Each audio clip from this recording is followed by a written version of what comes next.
Un trousseau de clés. Pas le genre de clés qu'on tient entre le pouce et l'index en sortant de chez soi le matin. Non, de grosses clés en fer forgé, lourdes, froides, les clés d'une porte de château. Des clés qui ouvrent des salles à manger de 100 mètres carrés, des bibliothèques avec des boiseries d'époque, des caves voûtées qui sentent la pierre humide et l'histoire. 7 villes françaises où ces clés-là coûtent le prix d'un studio parisien. Pas d'un grand appartement, d'un studio. 30 mètres carrés sous les toits du 12e arrondissement, avec une fenêtre sur cour. Pendant ce temps, à 250 km de Paris, un château du 15e siècle, avec un hectare de parc, attend un acheteur depuis des mois. Et quand on arrivera au numéro 1, vous comprendrez pourquoi un château du 12e siècle, 8 siècles d'histoire, des tours médiévales, des douves, se vend aujourd'hui pour moins cher qu'une voiture neuve de gamme moyenne. Ce n'est pas une bonne affaire sans contrepartie. C'est une réalité qui dit quelque chose d'important sur la France que personne ne regarde. Numéro 7. Chaillac. Commençons par la ville la moins connue de ce classement. Pour une raison simple, elle illustre exactement le point de départ. Un manoir du 15e siècle. 10 minutes du bourg de Chaillac, dans le sud de l'Indre, département du Centre-Val de Loire. 1 hectare et 4 de terrain. Une façade en pierre ancienne avec des fenêtres à meneaux. Une charpente apparente, une cave voûtée, une dépendance. Prix 199 950 €. 199 950 €. C'est à peu près le prix d'un studio de 30 mètres carrés dans le 12e arrondissement de Paris, au prix du mètre carré actuel autour de 7 500 €. Pour ce même argent, à Chaillac, vous avez un manoir du 15e siècle avec 1 hectare de parc. L'écart est tellement absurde qu'on a envie de vérifier les chiffres 2 fois. Les travaux à finir sont réels. Le toit a été refait, les fondations sont bonnes, les menuiseries ont été changées. Mais l'intérieur demande encore de l'investissement. Des remises à niveau électrique, une cuisine neuve, des salles de bain à créer. Les professionnels estiment les travaux restants entre 50 000 et 80 000 € selon les standards qu'on vise, ce qui porte le total autour de 280 000 €. Toujours moins cher qu'un 2 pièces à Paris. Brigitte, 58 ans, kinésithérapeute parisienne. Elle a acheté ce manoir il y a 18 mois. Elle l'a découvert sur un portail immobilier un soir, en parcourant les annonces avec son mari, par curiosité. Elle dit qu'ils ont regardé le prix, qu'ils ont regardé les photos, qu'ils ont regardé le prix encore une fois, et qu'ils ont appelé l'agence le lendemain matin. Elle dit que quand ils ont visité, ils ont mis 2 heures à faire le tour du bâtiment et du parc, qu'ils n'arrivaient pas à croire que c'était réel, que ce niveau de surface, ce niveau de patrimoine, ce cadre, tout ça pour moins que leur voiture d'occasion. Elle dit aussi autre chose, qu'il faut entendre. Elle dit que les travaux ont coûté plus que prévu, que l'isolation thermique d'un bâtiment du 15e siècle est un sujet particulier. On ne peut pas tout changer sans risquer de détruire le caractère du lieu. Que le chauffage d'une bâtisse de cette taille en hiver coûte chaque mois ce qu'elle payait en charge d'appartements parisiens sur toute une année. Elle ne regrette pas, mais elle dit qu'elle n'avait pas fait tous ses calculs avant de signer. Chaillac est une commune de 1100 habitants. La boulangerie est à 10 minutes. Le médecin généraliste le plus proche est à 20 minutes. L'hôpital à 40. C'est une vie différente. Pas une vie pire, une vie différente. Mais différente d'une façon qu'il faut décider lucidement, pas dans l'euphorie d'une annonce à 199 000 €. Et il y a un chiffre que Brigitte ne donne pas spontanément, mais qu'elle livre quand on lui pose la question directement. Les frais d'entretien annuels d'une propriété de ce type, assurance spécifique patrimoine, entretien du parc, traitement préventif de la charpente, ramonage, petite réparation permanente, elle les estime entre 12 000 et 18 000 € par an dans son cas. Et les professionnels du secteur s'accordent à dire que pour une propriété de grande taille, ce chiffre peut facilement atteindre 30 000, 50 000, voire 100 000 € par an pour les bâtiments les plus vastes.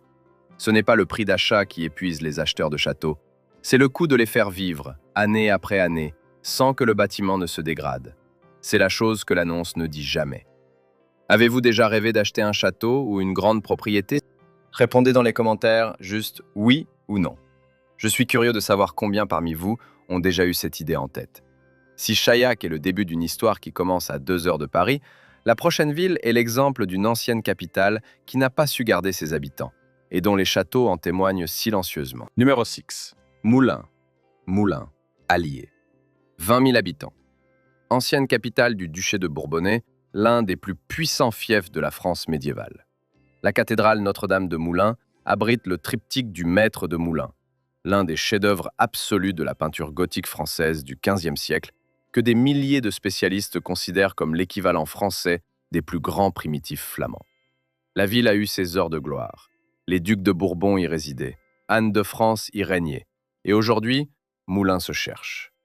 La région Auvergne, dont Moulins faisait partie avant les regroupements administratifs, est, selon les données de Se Loger, la région française où le prix moyen d'un château est le plus bas de France métropolitaine, à 1 132 000 € en moyenne, ce qui semble encore élevé. Mais ce chiffre masque des écarts considérables entre les propriétés exceptionnelles et les biens qui restent sur le marché depuis des années. Dans les communes rurales autour de Moulins, des propriétés de caractère, maisons de maître, manoirs, petits châteaux du 19e siècle avec leurs dépendances, se négocient entre 250 000 et 350 000 € depuis la crise sanitaire. Gérard, 67 ans, retraité de Lyon. Il passe ses vacances en Bourbonnais depuis l'enfance, sa famille est de la région. Il dit qu'à chaque visite, il voit des propriétés qui n'existaient plus vraiment sur le marché 10 ans avant, parce que les familles qui en héritaient préféraient ne pas vendre. Et que maintenant, ces familles vieillissent, les héritiers habitent à Lyon, Paris, Bordeaux, et personne ne veut gérer de loin un château de 300 mètres carrés à 20 km de Moulins. Alors ils vendent. Et comme personne ne se bat pour acheter dans l'Allier, le prix descend jusqu'à ce que quelqu'un dise oui. Gérard dit qu'il a visité 5 propriétés l'été dernier. Il y avait un manoir du XVIIIe siècle avec une allée de tilleuls centenaires, une chapelle privée dans le parc et 12 chambres. Il était à 280 000 €. Il l'a photographié, il a pris le dossier et il est rentré à Lyon. Il n'a pas rappelé l'agence. Pas parce que le prix lui faisait peur, il aurait pu. Parce qu'il a fait les calculs de ce que coûterait vivre là. Pas le château, vivre là. Vivre là, ça signifie quoi concrètement pour quelqu'un qui arrive de Lyon? Ça signifie 1h45 de route pour aller à un concert ou voir un spécialiste médical dans une grande ville. Ça signifie apprendre à connaître les artisans locaux, les maçons, les couvreurs, les plombiers. Parce que l'entretien d'une grande propriété ancienne ne souffre pas les délais de 3 mois qu'on accepterait à Paris. Ça signifie trouver comment occuper le temps, réellement, dans une région où les propositions culturelles et sociales sont plus rares et plus espacées. Ce n'est pas insurmontable. Des milliers de personnes le font et s'en trouvent mieux. Mais ça se décide les yeux ouverts. Gérard dit que le château lui aurait permis de faire ce dont il rêvait depuis longtemps, organiser des rassemblements familiaux, accueillir ses petits-enfants dans un espace immense pendant les vacances, avoir enfin une cave à vin digne de ce nom. Il en parle encore avec une nostalgie précise, celle des chemins non pris. Il dit qu'il reviendra visiter d'autres propriétés l'été prochain, qu'il n'a pas renoncé, qu'il a juste besoin de savoir s'il y est vraiment prêt. Le château était à la hauteur de ses rêves. La réalité autour ne l'était pas tout à fait. Si vous n'avez pas encore aimé cette vidéo et ne vous êtes pas abonné, c'est le bon moment. On a encore 5 propriétés à voir, et les prochaines vont progressivement vous expliquer pourquoi le prix affiché n'est jamais le prix réel. Numéro 5. Guéret, la Creuse. Le département français qui perd des habitants plus vite que presque n'importe quel autre territoire métropolitain. Environ 110 000 habitants pour tout le département, moins que beaucoup de communes de banlieue parisienne. Et dans ce territoire qui se vide, des propriétés de caractère qui attendent des acheteurs qui ne viennent pas. Guéret est la préfecture de la Creuse. Une ville de 15 000 habitants, chef-lieu d'un département où le mètre carré tourne autour de 869 € en moyenne, le moins cher de France métropolitaine. Dans cet environnement, des châteaux et manoirs des 18e et 19e siècles restent sur le marché à des prix qui paraissent impensables vu de Paris.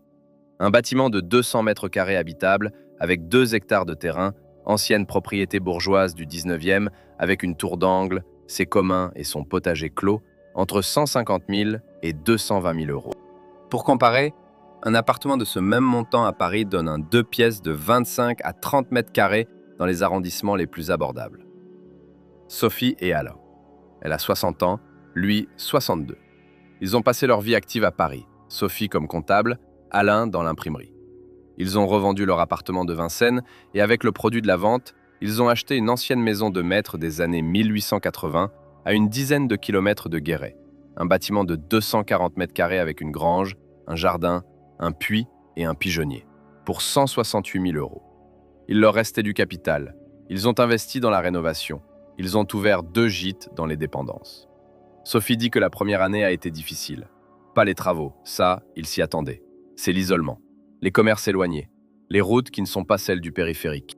La façon dont le silence la nuit ne ressemble à rien de ce qu'elle avait connu. Elle dit qu'elle a pleuré plusieurs fois pendant cette première année et qu'elle n'est pas repartie. Qu'aujourd'hui les gîtes tournent, que les hôtes arrivent d'Angleterre, d'Allemagne, de Paris, que les randonneurs partent de chez elle et reviennent le soir avec des champignons qu'ils ont trouvés dans le bois d'à côté.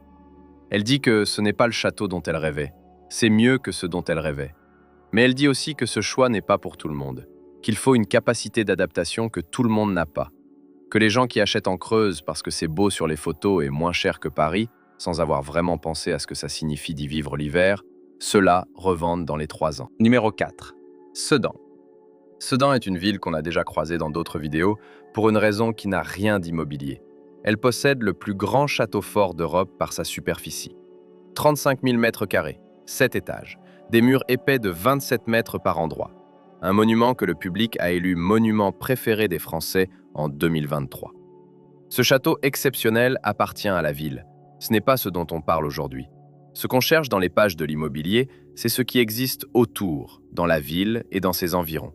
Des manoirs et des maisons bourgeoises du 19e siècle qui s'échangent à des prix que la désindustrialisation des Ardennes a rendus accessibles d'une façon qu'on n'aurait pas imaginée il y a 30 ans. Sedan et son arrondissement souffrent d'une économie qui n'a pas trouvé de second souffle après la fermeture des manufactures textiles. Le chômage y dépasse la moyenne régionale. Les jeunes partent vers Charleville-Mézières, Reims, Paris. Et les propriétés de caractère du 19e, ces grandes maisons de maîtres de filets ou de teinturiers, avec leurs façades en briques, leurs jardins à l'arrière, leurs caves à voûtes, se vendent entre 180 000 et 250 000 euros. Nicolas, 55 ans, chef de projet dans une entreprise de travaux publics. Il a cherché pendant 2 ans une propriété de caractère accessible depuis la région parisienne. Il a visité dans la Sarthe, dans l'Eure, dans l'Oise, des régions que les Parisiens connaissent mieux et dont les prix ont suivi la pression de la demande. Et puis un ami lui a parlé des Ardennes. Il a visité un hôtel particulier du 19e siècle de 350 mètres carrés à 20 minutes de Sedan, avec un parc de 2 hectares, une orangerie d'origine et des communs. Le prix affiché était 230 000 euros. Il a demandé pourquoi. L'agent immobilier a été honnête. Il a dit que la propriété était là depuis 22 mois, que les Ardennes n'attirent pas les acheteurs de week-end comme le fait la Normandie ou la Bourgogne, que la distance depuis Paris est comparable, 2h30, mais que l'image n'est pas la même, que la beauté des paysages est réelle, que le patrimoine est exceptionnel, mais que la réputation du territoire freine. Nicolas a négocié. Il a obtenu le bien à 205 000 euros. Il en a refait les installations électriques et de plomberie pour 50 000 euros. Il a une propriété de 350 mètres carrés avec un parc pour 255 000 euros.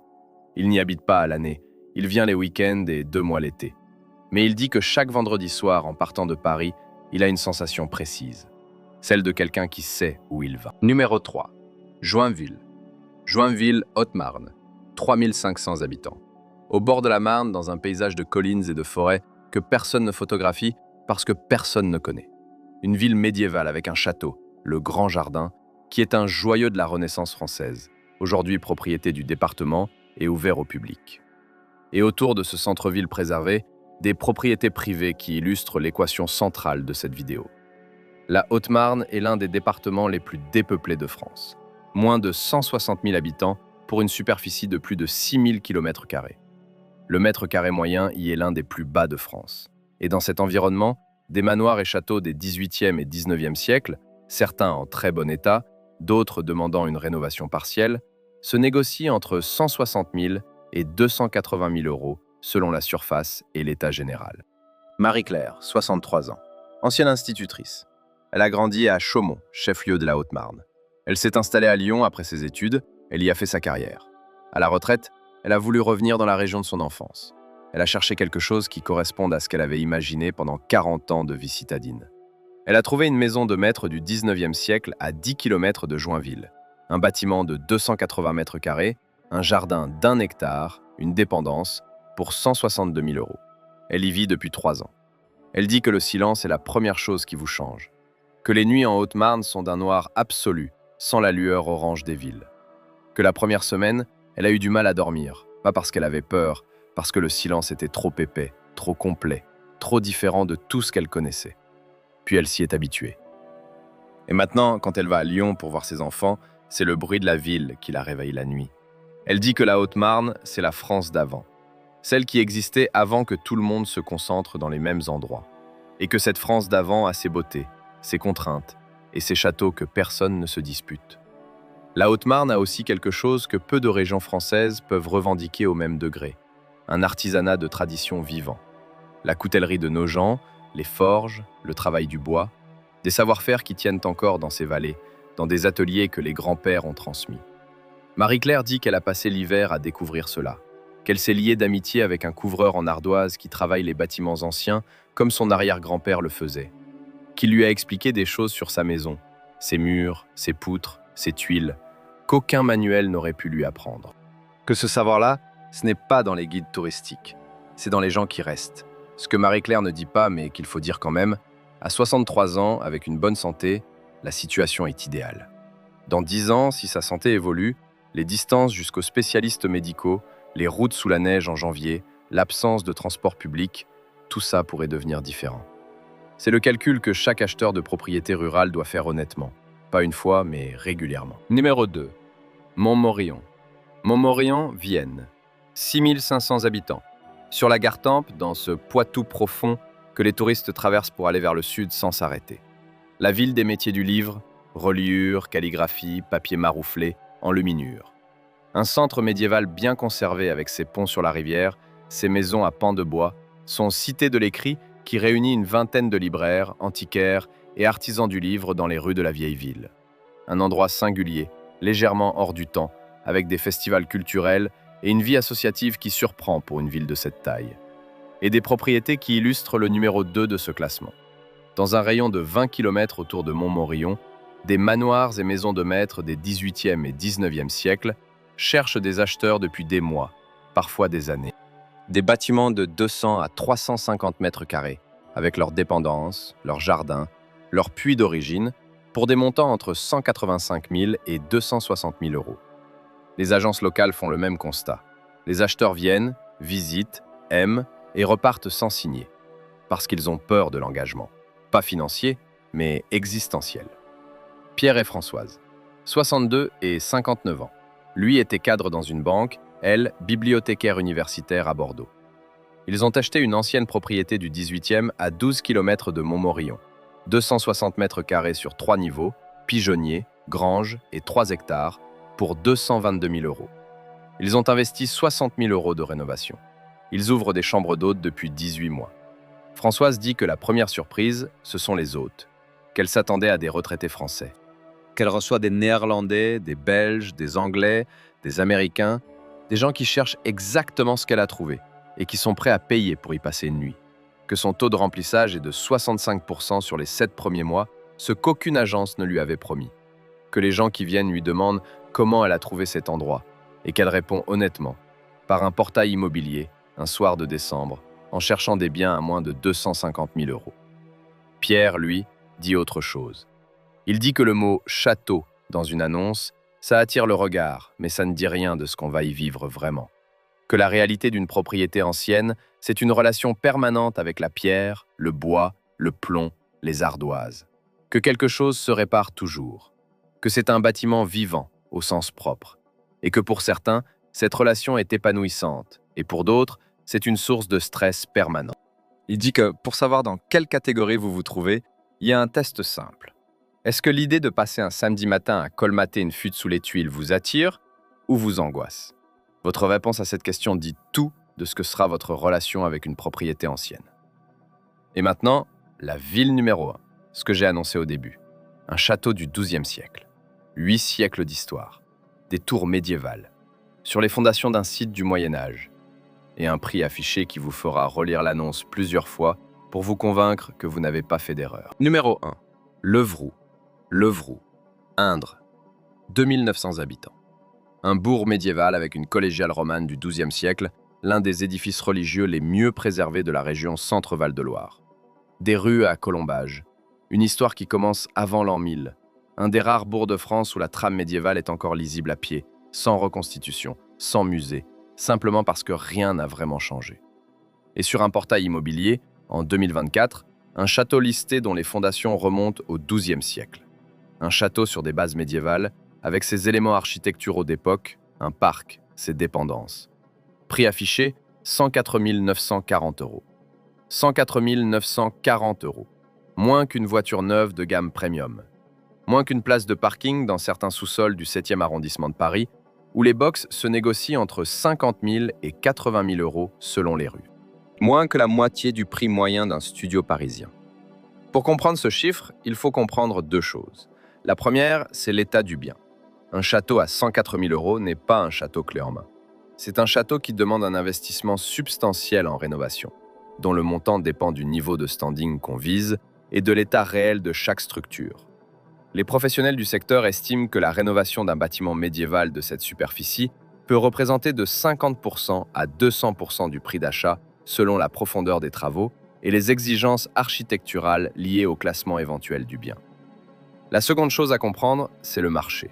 Levroux est dans l'Indre. Le mètre carré dans l'Indre est l'un des plus bas de France métropolitaine.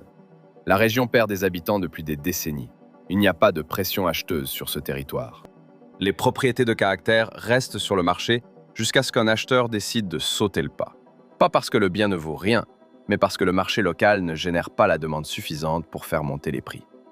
Ce château à 104 940 euros est la réponse à une question que personne ne pose assez clairement. Pourquoi quelque chose d'irremplaçable coûte-t-il si peu? Pas parce que ça ne vaut rien, parce que personne ne se bat pour y aller.